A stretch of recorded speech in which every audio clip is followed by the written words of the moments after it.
오늘 본문의 말씀을 위해서 함께 나누기를 원하는 설교의 제목은 하나님이 받으시는 예배자입니다.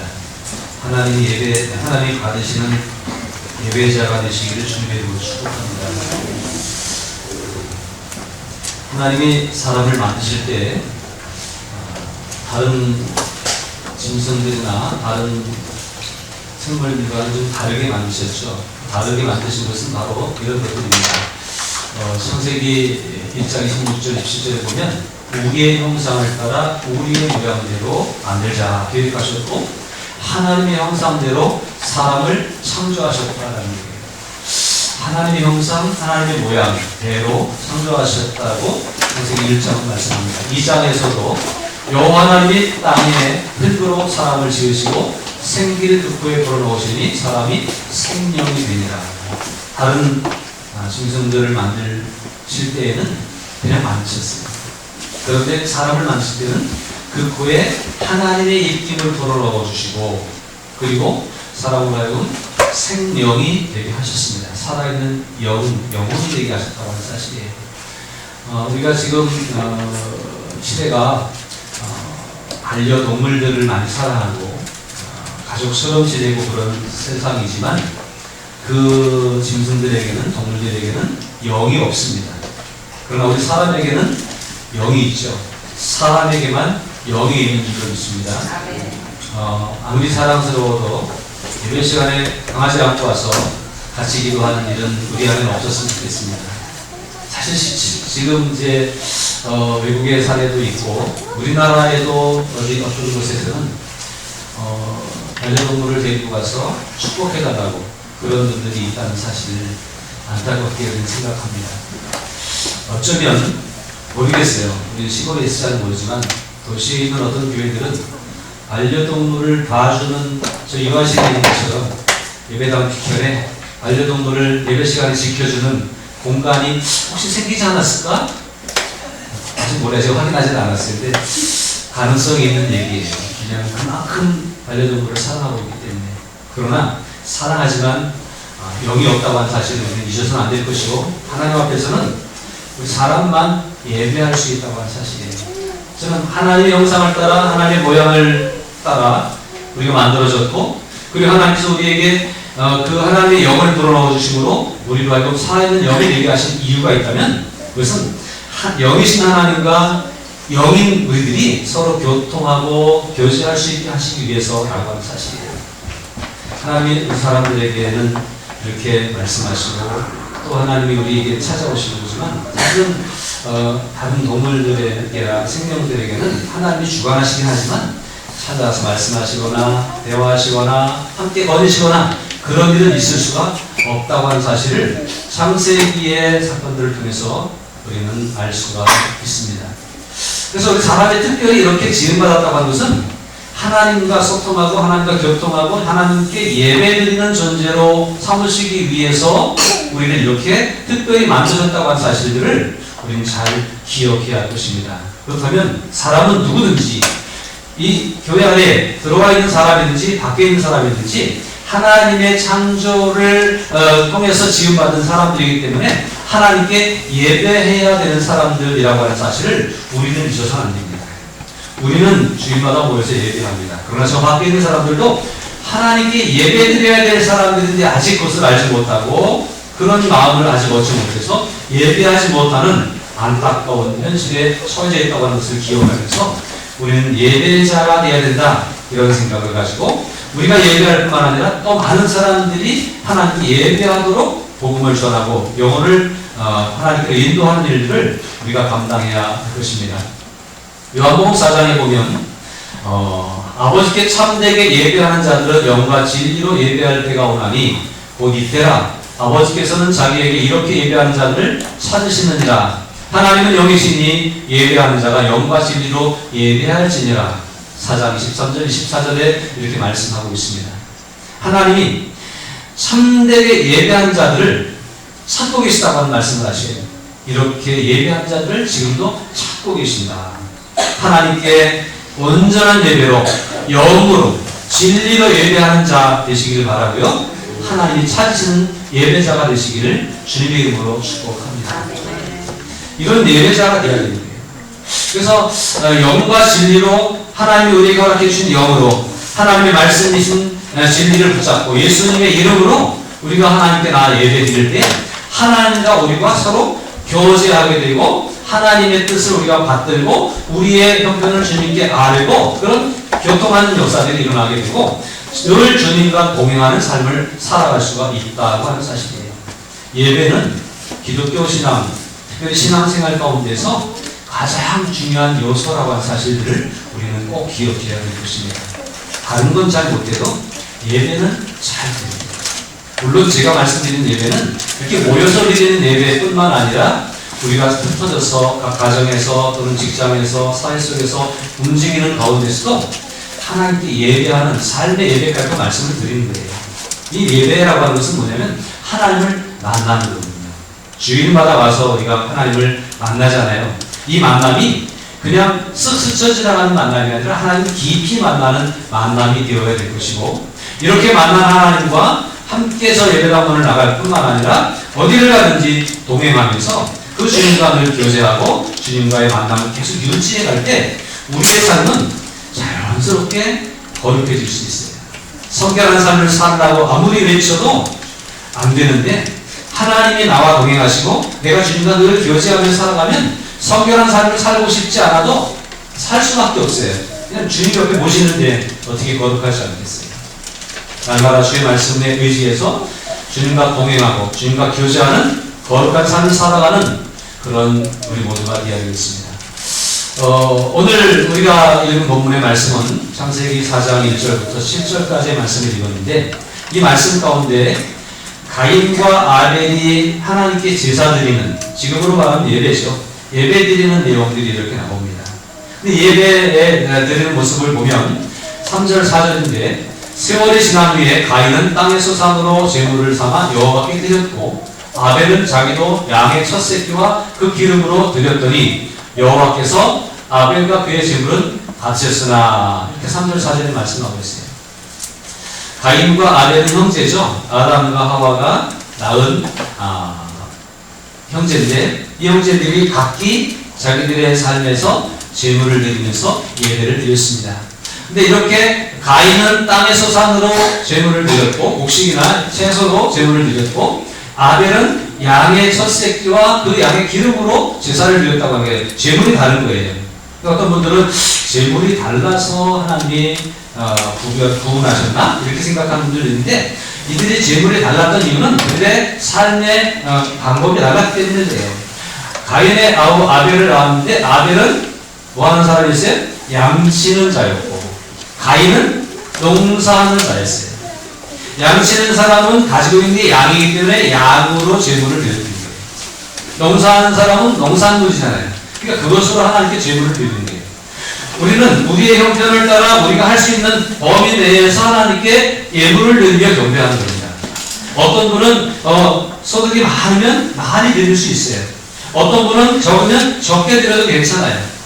어떤 분들은 물질로 봉사할 수도 있고 어떤 분들은 시간으로 내어서 봉사할 수도 있고 물론 이것들 다 드릴 수 있으면 더 좋습니다만 형편에 따라서 자기의 여건에 따라서 하는 거예요.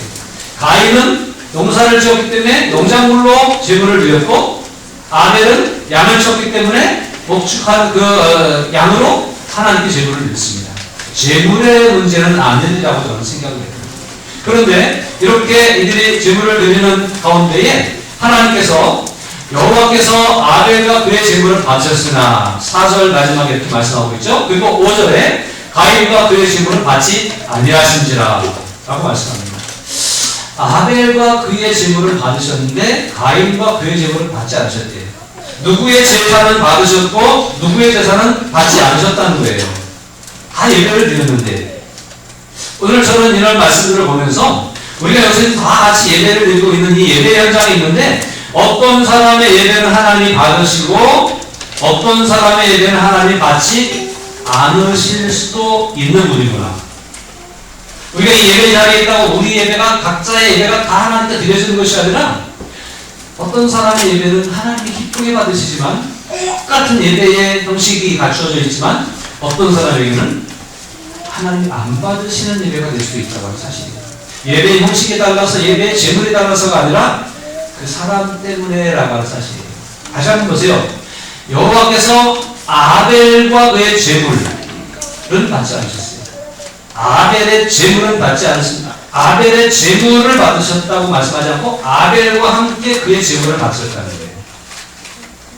가인과 그의 제물은 받지 않으셨다는 거예요. 가인이 드린 제물이 마음에 안 드신 게 아니라 가인이 마음에 안 드셨고 가인이 드린 제물은 당연히 마음에 안 드셨다는 얘기죠.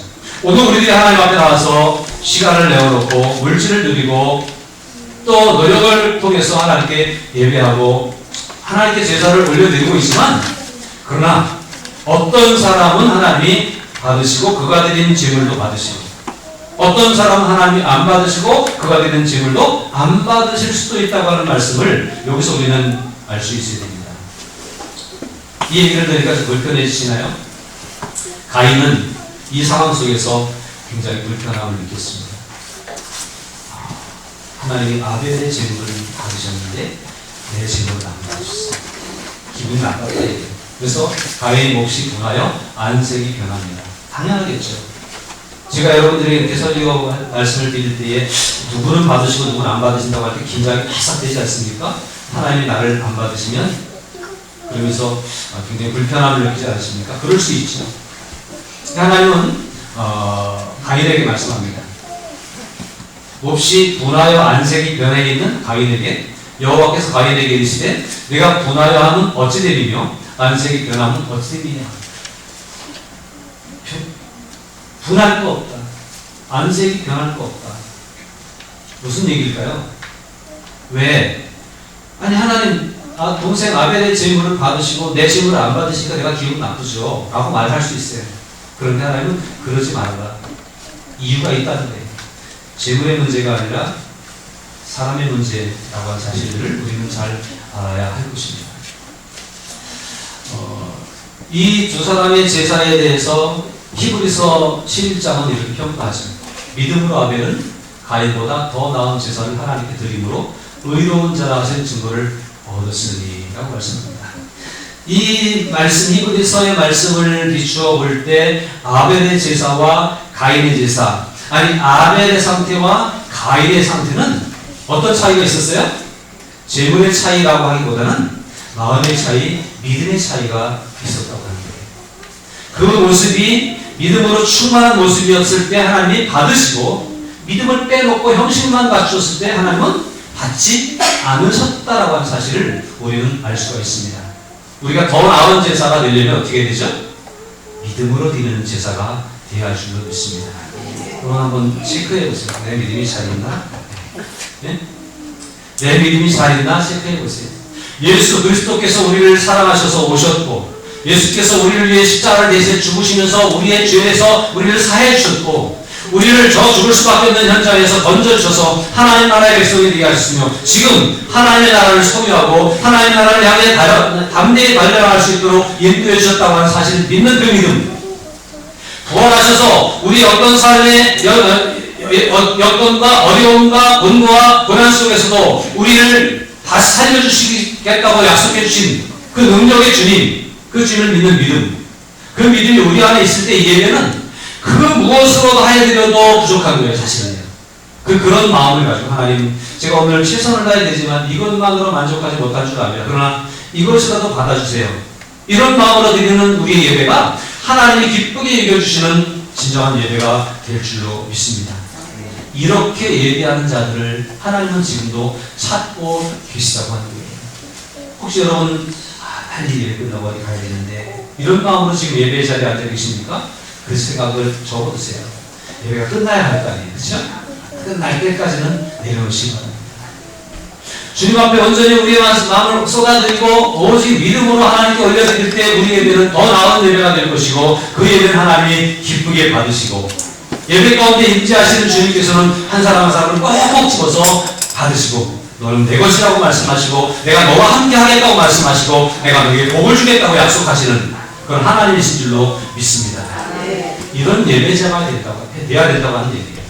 재물이 문제가 아니라 재물을 드리는 사람이 중요했고, 예배의 형식이 문제가 아니라 예배에 참여하는 사람들이 중요하다는 거예요. 앞에 서 있다고 멋있어 보인다고 하나님 더 받으시는 게 아니라 여러분 겸손하게 앉아있지만 진실한 마음으로 하나님께 그 마음을 쏟아드리는 여러분 한 사람 한 사람을 주님은 찾아오시고 받아주시고 그리고 삶을 만져주시고 함께 주실 것입니다. 이런 예배자가 되어져야 할 것입니다. 그런데 가인은 이것을 깨닫지 못하고 불쾌하게 생각하고 그리고 불편하게 생각했어요. 하나님은 가인에게 설명합니다. 내가 선을 행하면 어찌 낯을 들지 못하겠느냐. 이 말씀을 보면서 낯을 들지 못하는 가인의 형편을 보고 예배가 제대로 되지 않고 하나님이 예배를 받지 않으시니까 하나님 앞에 낯을 들 수 없었던 가인의 모습은 마치 이 모습을 저에게 기억나게 했습니다. 그것은 뭐냐면 3장에서 범죄한 아담과 하와가 어떻게 했느냐는 거예요. 그들이 그날 바람이 불 때에 동산에 거니시는 여호와 하나님의 소리를 듣고 아담과 그의 아내가 여호와 하나님의 낯을 피하여 동산 나무 사이에 숨은지라. 여호와 하나님의 낯을 피하여 동산 나무 사이에 숨는 일이 일어났어요. 왜 하나님의 낯을 피할 수밖에 없었을까요? 하나님이 에덴 동산을 창설하시고 에덴 동산에 아담과 하와를 주시고 이걸 다 내 뜻대로 다스려라. 내가 너와 함께 할게 이거 다 내 거야. 그리고 그 동산에서 늘 주님이 교통하시고 대화하시고 함께 동행해 주셨어요. 그런데 이날은 웬일로 하나님이 오시는데 하나님이 가까이 오시는 것을 느꼈을 때에 하나님의 낯을 피하여 숲속으로 숨는 일이 일어났습니다. 무엇 때문에 그랬죠? 하나님이 하지 말라고 했던 선악과를 따먹었을 때 하나님 앞에 서기가 어려웠던 게 부끄러웠던 게 말은 그렇게 합니다. 우리가 벗은 것을 부끄럽게 여겨서 하나님 앞에 설 수 없습니다. 우리가 벗은 것, 이 외형적인 벗은 것일까요? 사실은 마음을 욕심이 있었던 한욕에 젖었던 그 마음을 들킨 것, 하나님이 하지 말라고 하는 그것을 거역해서 부끄럽게 된 것, 죄송스럽게 된 것, 이걸 들킬까봐 숨었다고 하는데, 그러나 하나님은 예배의 자리에 찾아오셔서 우리에게 다 알지만 벗은 것을 알고 부끄러운 것을 알고 죄인 것을 알지만 또 찾아와 주시고 만나기를 원하시고 하나님의 낯과 우리의 낯이 대면해서 만나서 그 모든 것들이 회복되고 깨끗하게 정리되기를 원하시는 하나님이시라는 사실을 우리는 기억해야 됩니다. 이 예배의 자리에 우리도 하나님을 만나기를 원하지만 하나님도 우리를 간절히 만나기를 원하십니다. 하나님이 우리의 그 세상에서 상처받았던 것들을 알고 찾아오십니다. 우리가 세상 하면서 힘들고 어려웠던 그분들을 알고 주님이 찾아오십니다. 그리고 만나셔서 그것을 채워주시고 회복시켜주시길 원하셔서 우리에게 오시는 자리가 예배의 자리입니다. 우리가 낯을 들고 하나님 앞에 나올 때에 사실은 죄인이라 부끄럽지만 우리가 허물을 주님 앞에 내놓기가 죄송스럽지만 그러나 그대로 있는 모습대로 내놓으면 하나님은 우리를 받으시고 그래 수고했어 힘들었지 원치 않은 죄를 지은 것 또 살면서 힘들었고 지쳤던 그런 모습들 그것을 다시 위로해 주시고 말씀 속에서 격려해 주시고 힘을 주셔서 다시 저 예배당을 나갈 때는 그 상처를 씻어버리고 그 무거운 부담, 죄의 부담을 덜어버리고 홀가분하게 나갈 수 있도록 하시기 위해서 우리를 찾아오시는 자리가 이 자리라고 하는 거예요. 여기서 우리가 하나님의 낯을 피해서는 안 되지 않겠습니까? 하나님은 아담과 하와가 숨어있는 걸 모르셨을까요? 아셨어요. 그런데 여호와 하나님이 아담을 부르시며 그에게 이르시되 내가 어디 있느냐라고 찾고 계십니다. 강아지라면 하나님이 안 찾으실 거예요. 고양이라면 하나님이 안 찾으실 거예요. 그러나 하나님의 모습을 닮은 하나님과 똑같은 영을 가지고 있는 우리들이기 때문에 하나님은 우리를 만나고 싶어 하시고 하나님은 우리를 찾으신 거예요. 내가 어디 있느냐. 이 시간 저와 여러분들의 심령 가운데 아누게야 내가 어디 있느냐 부르시는 그 음성이 들려지기를 바랍니다. 그리고 우리가 하나님 앞에 고백할 수 있기를 바랍니다. 성경을 쭉 보다 보면 많은 성경의 인물들이 있는데 하나님 그 인물들을 찾아오셨고 그 인물들을 부르십니다. 출애굽기 3장에 보니까 광야에서 양을 치고 있던 모세에게 찾아오셔서 모세야 모세야라고 부르십니다. 모세는 내가 여기 있나이다. 내 발에서 신을 벗어라. 내가 너에게 사명을 주겠다. 그러면서 이스라엘을 애굽에서 이끌어낼 수 있는 사명을 주시기 위해서 모세를 찾아오셨어요. 사무엘상에 보니까 사무엘 어린 사무엘에게 하나님이 나타나셔서 말씀하세요. 여호와께서 임하여 서서 전과 같이 사무엘아 사무엘아 부르시니 그때 엘리세 사장의 가식을 받은 사무엘이 말씀하옵소서 주의 종이 듣겠나이다. 아담과 하와는 선악과를 따먹음으로 하나님이 오시는 것을 느끼고 동산 숲속으로 숨었지만 모세는 하나님 앞에 내가 여기 있나이다 라고 나섰습니다. 사무엘은 어리지만 하나님 앞에 말씀하옵소서 주의 종이 듣겠나이다 라고 고백하면서 겸손히 엎드렸습니다. 그들은 하나님과 교통할 수 있었고 하나님의 뜻을 이행할 수 있는, 그래서 하나님의 마음에 드는 일을 감당할 수 있는 사람이 될 수가 있었습니다. 사도행전 9장에 보면 사울은 사실은 하나님 앞에 거역하는 사람이었고 하나님의 뜻을 거스르는 사람이었어요. 그가 다메섹으로 예수 믿는 사람들을 잡으러 막 가던 중에 하나님이 강권적인 역사로 사울에게 임하십니다. 그리고 사울아 사울아 라고 부르십니다. 이 모습을 볼 때에 하나님은 하나님의 마음에 드는 사람들만 부르시는 것이 아니로구나라는 생각도 우리가 할 수 있으면 좋겠어요. 여기 있는 우리들에게만이 아니라 아직 주님을 알지 못하는 세상에 있는 사람들, 교회 다니면 뭐해? 라고 하고 교회 가는 거를 또 교회 가고 핍박하고 비판하는 사람들까지도 사랑하셔서 그들에게도 계속해서 음성을 들려주시고 있는데 사울은 다행히 들었어요. 그런데 아직도 들려주지 않는 사람들이 있어요. 그들의 귀가 열릴 수 있도록 여러분들 그들의 마음을 움직일 수 있는 삶을 우리가 살 수 있으면 좋겠습니다. 사울을 부르셨던 하나님, 사울을 부르실 뿐만 아니라 사울이 그곳에 갔을 때에 사울을 위해서 예비해 놓으신 아나니아라고 하는 사람이 있었어요. 아나니아라고 하면서 아나니아를 부르십니다. 사울이 여기 있는데 찾아가서 그에게 안수해요. 하나님, 이 사람이 어떤 사람인데요? 교회를 핍박하는 사람 아닙니까? 내가 찾아갔다가 스스로 호랑이 입에 들어가는 꼴이 되지 않겠습니까?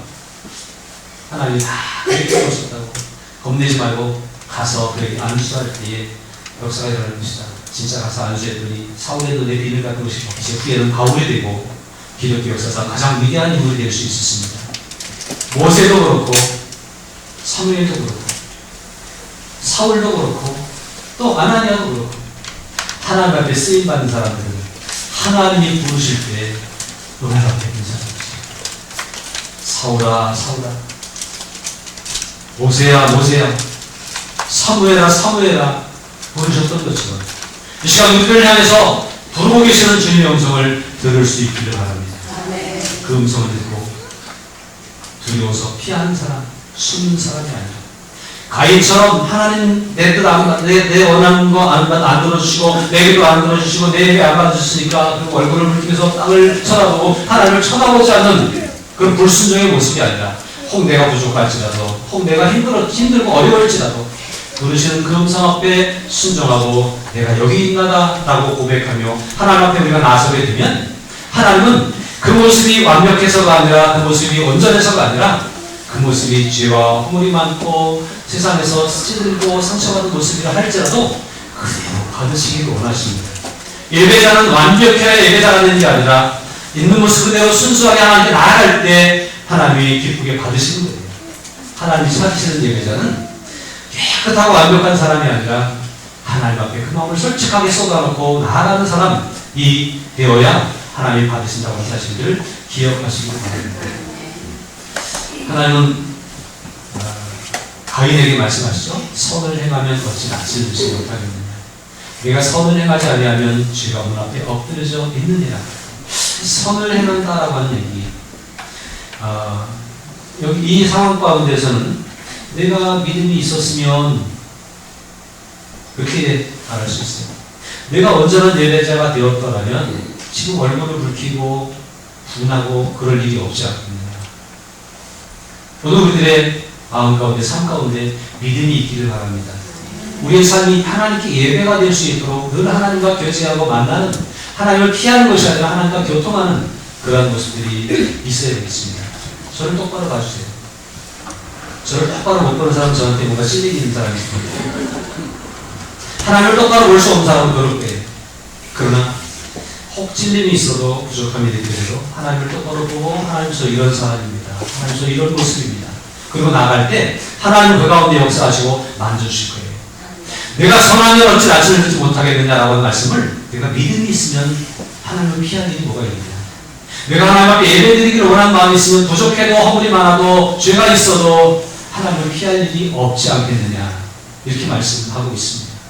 사랑하는 여러분, 하나님의 낯을 피하는 사람이 아니라 하나님 앞에 낯을 들고 뻔뻔하게 나오라고 하는 얘기는 아니에요.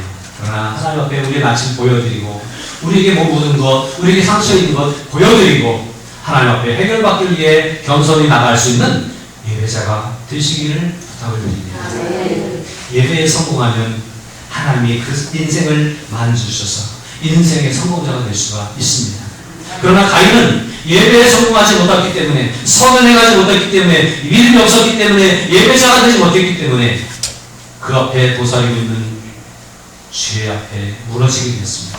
선을 행하지 아니하면, 믿음이 없으면, 예배드리지 아니하면, 예배자가 되지 아니하면, 내가 스스로 해보려고 하면 죄가 눈앞에 엎드려져 있고 그 죄가 너를 삼킬 것이다라고 말씀하고 있습니다. 여러분, 주일이 있다고 하는 걸 기쁘게 생각하십시오. 감사하게 생각하십시오. 매주일 와서 하나님께 예배할 수 있다고 하는 것이 얼마나 큰 은혜인지 알 수 없습니다. 여기서 주님을 다시 만날 수 있잖아요. 살다 보면 우리는 실수할 수도 있잖아요. 살다 보면 우리가 하나님께서 멀어질 수도 있잖아요. 그런데 또 주일이니까 교회 왔고 예배당에 왔고 함께 예배드리면서 다시 주님을 만났고 다시 제자리로 돌아올 수 있도록 하나님이 이런 장치를 만들어 놓으신 거예요. 주일은, 안식일은 하나님의 무리를 세우시기 위한 하나님의 안전장치. 우리가 예배를 실패하면, 우리가 하나님을 만나지 못하면 눈앞에 도사리고 있는 죄, 마귀의 유혹에 넘어져서 쓰러질 겁니다. 믿는 사람이라도 우는 사자와 같이 삼킬 자를 찾기 위해서 으르렁거리며 다닌다고 말씀하지 않습니까?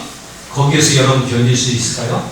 주님을 만나야, 주님의 낯을 뵙고 또 주님과 함께 걸어가야 그 사자가, 그 죄가 우리를 넘볼 수가 없는 겁니다.